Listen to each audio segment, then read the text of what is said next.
Shri Shibu Suseelan FEFKA, Shri Shibu Suseelan, cinema സംഘടനകൾക്ക് പരാതി കിട്ടി എന്നുള്ളതല്ലാതെ ഇതുവരെ ഒരു നടപടി ഉണ്ടായിട്ടില്ല. ഷൈൻ്റെ ഫോറം എന്ന് പറയുന്നത് അമ്മയാണ് ഒരു നടപടി എടുക്കേണ്ടത്. പക്ഷേ പ്രൊഡ്യൂസേഴ്സ് അസോസിയേഷന് തീരുമാനമെടുക്കാം, ഫെഫ്കയ്ക്കും തീരുമാനമെടുക്കാം. അമ്മയുടെ തീരുമാനത്തിന് കാത്തു നിൽക്കണമെന്നില്ല. എന്തെങ്കിലും പ്രതീക്ഷിക്കേണ്ടതുണ്ടോ ശ്രീ ഷിബു?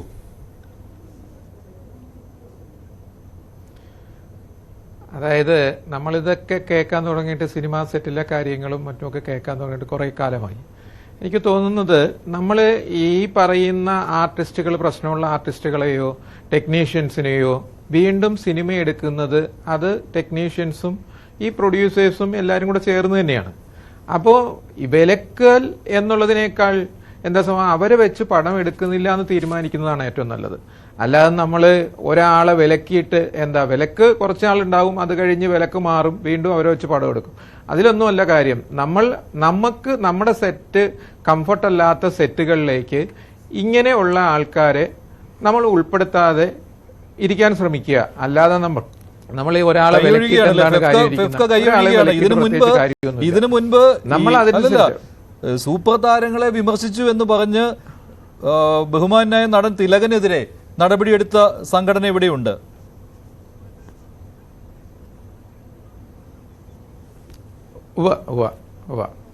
അല്ല, കൈ ഒഴുകയല്ല ഞാൻ പറഞ്ഞത്. വിലക്ക് എന്ന് പറയുന്നതിനേക്കാൾ ഉപരി നമ്മൾ വിലക്കെന്ന് എഴുതി വയ്ക്കുകയോ വിലക്കെന്ന് എഴുതുന്നതിനേക്കാൾ ഈ പറയുന്ന ഡയറക്ടറോ സ്ക്രിപ്റ്റ് റൈറ്ററോ എഴുതുന്ന കഥകൾക്ക് അടിസ്ഥാനം ഒരു പ്രൊഡ്യൂസറെ കണ്ടെത്തി ആ പ്രൊഡ്യൂസറും ഡയറക്ടറും എല്ലാവരും കൂടെയാണ് തീരുമാനിക്കുന്നത് ഇന്ന ആർട്ടിസ്റ്റിനെ വെച്ച് ഇത് ചെയ്യാം. അപ്പോൾ നമ്മൾ ഇന്ന ആർട്ടിസ്റ്റുകൾക്ക് ഇതൊക്കെ ഇങ്ങനെയുള്ള പ്രശ്നങ്ങളൊക്കെ ഉണ്ടെങ്കിൽ അവരെ വെച്ച് എന്തിനാണ് സിനിമ എടുക്കുന്നത്? ഇത് തന്നെയാണ് അതിൻ്റെ ഒരു സത്യം. ഈ സിനിമ എടുത്തിട്ട് ആ ലൊക്കേഷനിൽ കറക്റ്റായിട്ട് കാര്യങ്ങൾ നടക്കുന്നില്ലെങ്കിൽ ഈ പറയുന്ന നിർമ്മാതാവിന്റെ സാമ്പത്തികമാണ് നഷ്ടപ്പെടുന്നത്.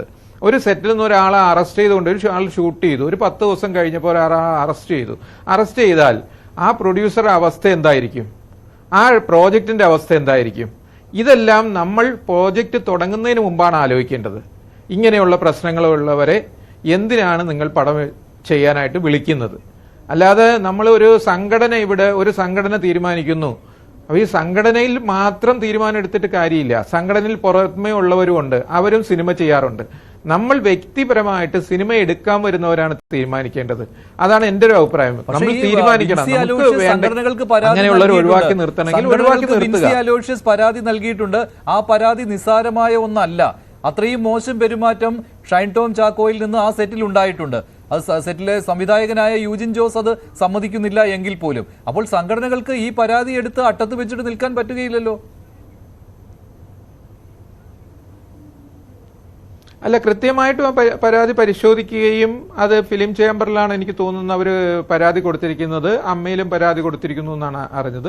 കൃത്യമായിട്ടും അത് പരിശോധിക്കുകയും അതിനെതിരെ നടപടിയെടുക്കുകയും ചെയ്യും. എടുക്കാതിരിക്കില്ല. കാരണം സംഘടനകൾക്ക് ഒരിക്കലും പരാതി കിട്ടിയാൽ അത് സ്വീകരിക്കാതെയോ അല്ലെങ്കിൽ അത് കണ്ണടച്ച് കളയാനുള്ള മാനസികാവസ്ഥയോ ഒന്നും ഒരിക്കലും ഉണ്ടാകില്ല. കാരണം പരാതി പഠിക്കുകയും അതിന് കൃത്യമായ നടപടി ഉണ്ടാകുകയും ചെയ്യും.